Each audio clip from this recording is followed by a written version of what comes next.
Hello बच्चों, तो क्या हाल चाल आप सभी के। आई होप सब बढ़िया होंगे और अपनी पढ़ाई शानदार तरीके से कर रहे होंगे। तो जेई जेई में 2025-22 जैन का जो पेपर हुआ था उसका हम मॉर्निंग शिफ्ट डिस्कस कर रहे हैं, जिसमें हम क्वेश्चन नंबर 25 देखेंगे। क्वेश्चन दिया हुआ है अपने पास, एक सी है, जो वेक्टर सी है वो प्रोजेक्शन वेक्टर है किसका, वेक्टर बी का। किस पे? वेक्टर बी का प्रोजेक्शन है वेक्टर ए पे। ओके, वेक्टर बी का प्रोजेक्शन है वेक्टर ए पे, उसको हम वेक्टर सी बोल रहे हैं। ओके, उसको हम वेक्टर सी बोल रहे हैं। और दूसरी कंडीशन दे रखा है हमें कि ए प्लस सी जो दोनों वेक्टर के सम का मैग्नीट्यूड होगा वो 7 है। ये क्वेश्चन में हमें दे रखा है और पूछा क्या है, area of parallelogram form by the vector B and C. जो वेक्टर बी है और वेक्टर सी है उनसे जो पैरेललोग्राम फॉर्म हो रहा है उसका एरिया पूछा है। ठीक है, तो एरिया कैसे निकालेंगे? सो एरिया का तो हम जानते हैं कि magnitude of B cross C, vector B cross C, अगर बी सी से कोई पैरेललोग्राम बन रहा है तो इनका क्रॉस प्रोडक्ट का हम क्या करेंगे, मैग्नीट्यूड ले लेंगे, तो वही एरिया के इक्वल होगा। ये तो हमें पता है। तो वेक्टर बी तो हमारे पास लेमडा के टर्म में गिवन है, तो हम सबसे पहला काम है वेक्टर सी फाइंड करना, क्योंकि हम तभी तो बी और सी का क्रॉस प्रोडक्ट ले पाएंगे। और जो वेक्टर सी है वो क्या है, किसका डॉट प्रोडक्ट है, और सॉरी किसका प्रोजेक्शन है, वेक्टर बी का। किस पे प्रोजेक्शन है, वेक्टर ए पे। तो जिस पे प्रोजेक्शन रहता है उसका मैग्नीट्यूड नीचे आता है। ओके, और जिन दोनों जिस वेक्टर का प्रोजेक्शन जिस वेक्टर पे रहता है उसका डॉट प्रोडक्ट ऊपर आता है। Okay, so A dot B, और ये जो वेक्टर है वो किसके डायरेक्शन में रहता है, जिस पे हम प्रोजेक्शन लेते हैं तो ए के डायरेक्शन में रहेगा। तो हम unit vector of vector A, और वेक्टर ए का यूनिट वेक्टर क्या हो जाएगा, उसको जब हम उसके मैग्नीट्यूड से डिवाइड करेंगे तो ये हो गया उसका यूनिट वेक्टर। क्योंकि वेक्टर जो सी है वो वेक्टर है तो उसको एक डायरेक्शन तो देना पड़ेगा। ये तो क्या है, स्केलर हो जाएगा, तो डायरेक्शन के लिए वो किसके डायरेक्शन में होगा, जिससे हम प्रोजेक्शन ले रहे हैं, तो उसके यूनिट वेक्टर से हम इसको मल्टीप्लाई करेंगे। तो अब सी यहां से क्या आ जाएगा, ये देखो ए डॉट बी क्या हो जाएगा, lambda. So vector C is equal to lambda plus में, यहाँ पे जे का टर्म तो है ही नहीं, तो जे के कोफिशिएंट में 0 मान लेंगे, तो यहाँ पे हो जाएगा 0 एंड प्लस में 8। ये हो गया अपने पास ए डॉट बी, और मैग्नीट्यूड ऑफ ए हो जाएगा 9, तो ये हो गया अंडर रूट में 9, तो अंडर रूट में 9 की वैल्यू हो जाएगी 3। ओके, तो ये हो गया 3, एंड मल्टीप्लीकेशन में क्या आएगा, vector A that is equal to i plus 2j plus 2k cap, और अपॉन में 3। मैग्नीट्यूड ऑफ वेक्टर ए क्या है, 3 है, तो इस जो सी वेक्टर हो गया वो क्या हो गया, ये देखो लेमडा प्लस 8 अपॉन में ये 9, और इनका मल्टीप्लीकेशन सबके साथ, तो ये I plus 2 times of lambda plus 8 upon में 9 J plus 2 times of lambda plus 8 upon में लेमडा प्लस 8 अपॉन में 9 एंड के कैप। ओके, ये हो गया वेक्टर सी। और मैं एक इंफॉर्मेशन दे रखा कि ए प्लस सी की वैल्यू, ए प्लस सी का जो मैग्नीट्यूड है वो क्या है, 7 है। तो मैं अगर ये थोड़ा सा बड़ा टर्म मतलब दिक्कत कर रहा है, ज़्यादा लिखना पड़ रहा है, तो इसको मैं मान लेता हूँ कुछ देर के लिए कि ये के नहीं, के तो ऑलरेडी हम के कैप यूज कर रहे हैं।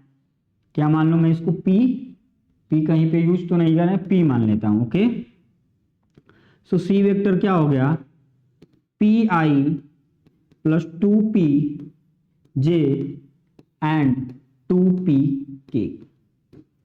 ओके, अब हम इसको समेशन करेंगे वेक्टर ए के साथ, तो a प्लस सी की वैल्यू कितनी हो जाएगी, p के साथ हो जाएगा 1, तो 1 प्लस पी आई, एंड ये क्या हो जाएगा 2 प्लस 2 आई, 2 प्लस 2 आई नहीं जे, एंड प्लस में 2 प्लस 2 के कैप।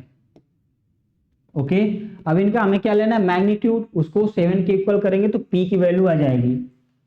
सो अगर मैं इसका मैग्नीट्यूड लूं तो 1 प्लस पी का स्क्वायर, एंड इसका स्क्वायर करेंगे तो 2 बाहर आ जाएगा, तो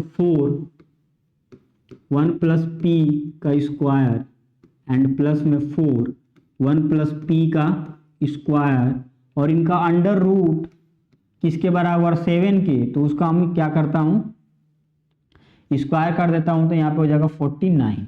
ओके, तो यहाँ पे ये देखो क्या हो गया, ये 4 plus 4 that is equal to 8, और 8 plus 1 that is equal to 9। So यहाँ पे आ जाएगा 9 1 plus P square, so 9 1 plus P का square equal to 49। So 1 plus P यहाँ से क्या आ गया, 1 प्लस पी आ गया 7/3। सो पी की वैल्यू आ गई कितनी, 4/3। अब p की वैल्यू 4/3 आ गई, और p किसको माने थे हम, लेमडा प्लस 8/9 को, तो lambda plus 8/9, okay, lambda plus 8/9 that is equal to 4/3। So lambda की वैल्यू हो जाएगी 4/3 माइनस में 8/9, नहीं सॉरी, लेमडा प्लस 8 इसके होल डिवाइडेड बाई 9 को हमने क्या माना था, 4/3। ओके, तो ये 3 से 3 कैंसिल आउट, और 3 का जब इधर मल्टीप्लिकेशन में ले जाओगे तो क्या हो जाएगा 12, एंड 12 में से जब 8 को सब्ट्रैक्ट करोगे तो हो जाएगा 4। तो लेमडा की वैल्यू तो आ गई अपने पास 4। तो अगर लेमडा की वैल्यू 4 आ गई तो जो वेक्टर बी था वो हमारे पास आ गया, वेक्टर बी है उसकी वैल्यू आ गई 4i plus 0j and plus 4k cap. Okay, और हमें क्या चाहिए, सी, और सी वेक्टर हमें p चाहिए। p की वैल्यू कितनी आई थी वही रख दो ना, यहाँ पे p की वैल्यू आई थी 4/3। तो यहाँ पे वेक्टर c फाइंड करने के लिए हम क्या करते हैं, डायरेक्ट p की वैल्यू रख देते हैं, तो 4/3 रख दो p की वैल्यू, तो जो वेक्टर c हो गया वो हो जाएगा 4/3i प्लस में 8/3j प्लस में 8/3k कैप। अब हमें क्या निकालना है, b क्रॉस c का मैग्नीट्यूड, तो ये क्या हो जाएगा, मैग्नीट्यूड ऑफ, पहले तो b क्रॉस c निकालो आप, उसके बाद उसका मैग्नीट्यूड हम ले लेंगे। तो b क्रॉस c क्या हो जाएगा, b क्रॉस c हो गया अपने पास i j एंड k, फिर 4 0 4, एंड यहाँ पे क्या आ जाएगा 4/3 8/3 एंड 8/3। अब तो ये कैलकुलेशन का पार्ट हो गया, तो यहाँ पे अगर इसका कैलकुलेशन आप करो तो क्या हो जाएगा, i के साथ क्या आएगा, ये 0 एंड 4 से मल्टीप्लाई करेंगे तो माइनस साइन के साथ आएगा, माइनस में 32/3 माइनस j। ओके, और ये देखो 4 × 8 दैट इज इक्वल टू 32/2, और माइनस साइन के साथ 16/3, तो 32/3 माइनस में 16/3, तो ये हो जाएगा 16/3, एंड प्लस में इसकी बात करूं तो ये हो जाएगा 32 अपॉन में 3k कैप, तो 32/3k कैप। अब इनका क्या चाहिए हमें, इनका हमें चाहिए मैग्नीट्यूड, तो मैग्नीट्यूड में तीनों का स्क्वायर हो जाएगा। ओके, तो इसका स्क्वायर प्लस इसका स्क्वायर प्लस इसका स्क्वायर, तो ये देखो 32/3 2 टाइम्स है। तो एक काम करते हैं, जो हम मैग्नीट्यूड ऑफ बी क्रॉस सी लेना है हमें,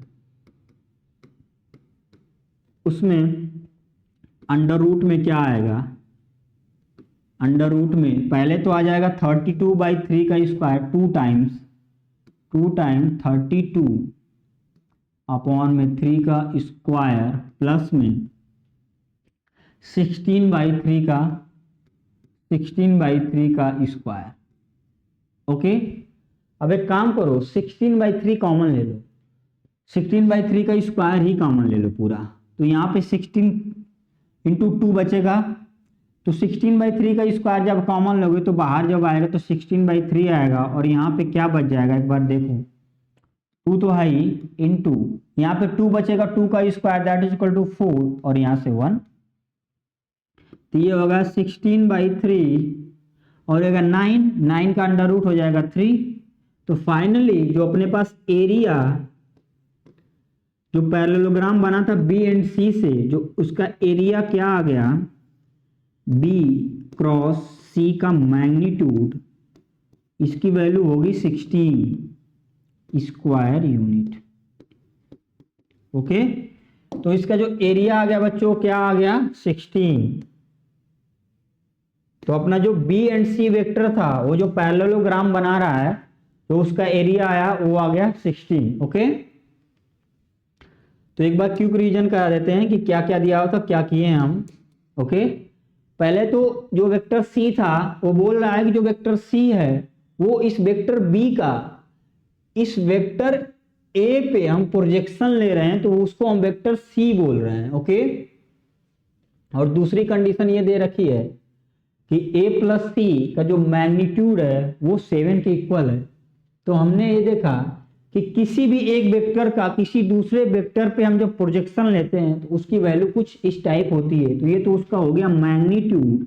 और डायरेक्शन, अगर मैं बोलूं कि अगर कोई एक वेक्टर, ये देखो ये वेक्टर ए है एंड वेक्टर ये हो गया बी, अगर इस बी वेक्टर का प्रोजेक्शन हम लेते हैं किस पे, इस पे वेक्टर ए पे, तो ये प्रोजेक्शन लिया हुआ वेक्टर होगा, इसकी डायरेक्शन तो ए ही के डायरेक्शन में होगी। इट मींस हमने जो ए का यूनिट वेक्टर था उससे मल्टीप्लिकेशन कर दिया, तो फाइनली जो अपने पास सी निकल के आया वो लेमडा के टर्म में आ गया कुछ ऐसे। हमने लेमडा प्लस 8/9 को हमने अपने कन्वीनियंस के लिए पी मान लिया है, तो पी की वैल्यू निकल के आई अपने पास 4/3। यहाँ से लेमडा की वैल्यू आ गई 4, अगर लेमडा की वैल्यू 4 आ गई तो बी की वैल्यू निकल आई, जो वेक्टर बी आ गया एंड वेक्टर सी आ गया। और दो वेक्टर, अगर किसी पैरेललोग्राम का दो पैरेलल साइड गिवन है, इनका दोनों का वेक्टर, तो इनका जो एरिया होता है इनका क्रॉस प्रोडक्ट का मैग्नीट्यूड होता है। तो हमने क्रॉस प्रोडक्ट लिया और उसका जो मैग्नीट्यूड निकाला तो हमारे पास वैल्यू निकल के आई 16। ओके, तो आई होप ये एक्सप्लेनेशन आपको समझ में आया होगा। Thank you everyone.